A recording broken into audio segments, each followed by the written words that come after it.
ಪ್ರಸ್ತಾವನೆ ಮಂಡಿಸಲಾಯಿತು.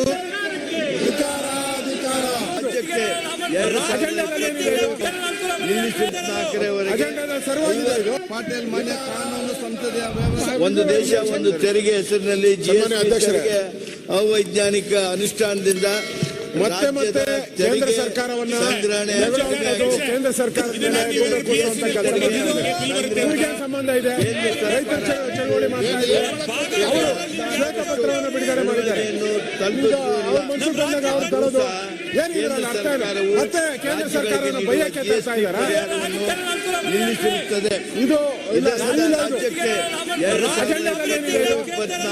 ಅಜೆಂಡಾದ ಸರ್ವಾಗಿದೆ. ಇದು 9,000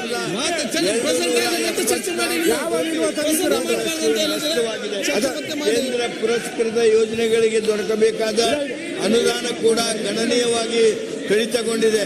2018-19ಕ್ಕೆ ಹೋಲಿಸಿದರೆ 2023-24ರಲ್ಲಿ ಕೇಂದ್ರದ ಬಜೆಟ್ ಗಾತ್ರವು ದುಪ್ಪಟ್ಟಾಗಿದ್ದರೂ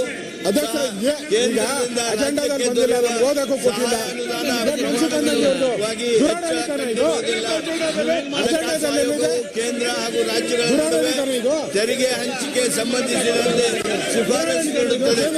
ತೆರಿಗೆ ಜೊತೆಗೆ ಸೆಸ್ ಮತ್ತು ಸರ್ಚಾರ್ಜ್ಗಳನ್ನು ಸಂಗ್ರಹಿಸುವ ಮೂಲಕ ಕೇಂದ್ರ ಸರ್ಕಾರವು ರಾಜಸ್ವ ಸಂಗ್ರಹಣೆ ಕೇಂದ್ರ ಸರ್ಕಾರವು ಸಂಗ್ರಹಿಸುವ ಈ ಸೆಸ್ ಮತ್ತು ಸರ್ಚಾರ್ಜ್ಗಳು ರಾಜ್ಯಗಳಿಗೆ ಹಂಚಿಕೆಯಾಗದ ಕಾರಣ ನಮ್ಮ ರಾಜ್ಯಕ್ಕೆ 2017-18ರಿಂದ 2023-24ವರೆಗೂ ಅಂದಾಜು 45,000 ನಷ್ಟ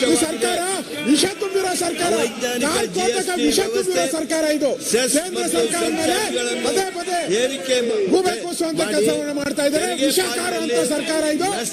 ವಿಷ ಜಂತು ಇರ್ತಕ್ಕಂಥ ಸರ್ಕಾರ ಇದು. ಹಣಕಾಸು ಆಯೋಗದ ವಿಷ ಕಾಡ್ತಕ್ಕಂಥದ್ದು.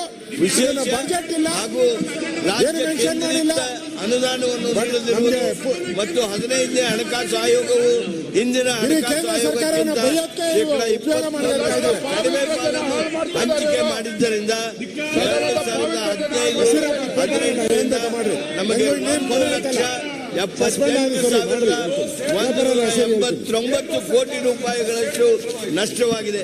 ನಾನು ಮಧ್ಯಾಹ್ನ ಹೇಳಿದ್ದೇನೆ, ಅನ್ಯಾಯವನ್ನು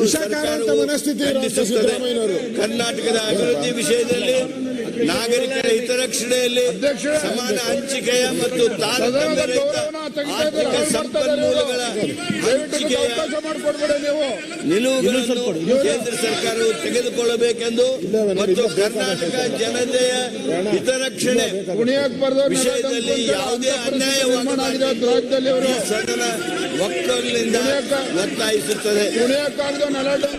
ಕರ್ನಾಟಕದ ಅಧ್ಯಕ್ಷರೇ, ಈ ನಿರ್ಣಯವನ್ನು ಕರ್ನಾಟಕದ ಹಿತದೃಷ್ಟಿಯಿಂದ ನಾಗರಿಕರಿಗೆ ದೃಷ್ಟಿಯಿಂದ ನಮ್ಮ ರಾಜ್ಯದ ಕಾಪಾಡುವುದಕ್ಕಾಗಿ ಈ ಸದನ ಒಕ್ಕಲಿನಿಂದ ಈ ಒಂದು ನಿರ್ಣಯವನ್ನ ಒಪ್ಪಬೇಕು ಅಂತೇಳಿ ನಾನು ತಮ್ಮಲ್ಲಿ ಕೇಳ್ತೀನಿ. ಯಾರು ಈ ನಿರ್ಣಯವನ್ನ ವಿರೋಧಿಸ್ತಾರೆ ಅವ್ರಿಗೆ ಕೇಳ್ತೀನಿ, ಕರ್ನಾಟಕಕ್ಕೆ ನಿಮಗೆ ಅನ್ಯಾಯ ಬ್ಯಾಡ್ವೆ? ಕರ್ನಾಟಕಕ್ಕೆ ಈ ಅನ್ಯಾಯ ಬ್ಯಾಡ್ವೆ? ನಿಮಗೆ ಕರ್ನಾಟಕಕ್ಕೆ ನ್ಯಾಯ ಬ್ಯಾಡ್ವೆ?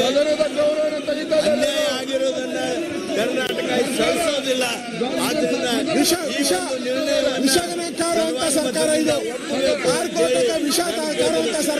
ರಾಜಕೀಯ ಬೇಕಾಗಿಲ್ಲ, ರಾಜಕೀಯ ಬೇಕಾಗಿಲ್ಲ, ನ್ಯಾಯ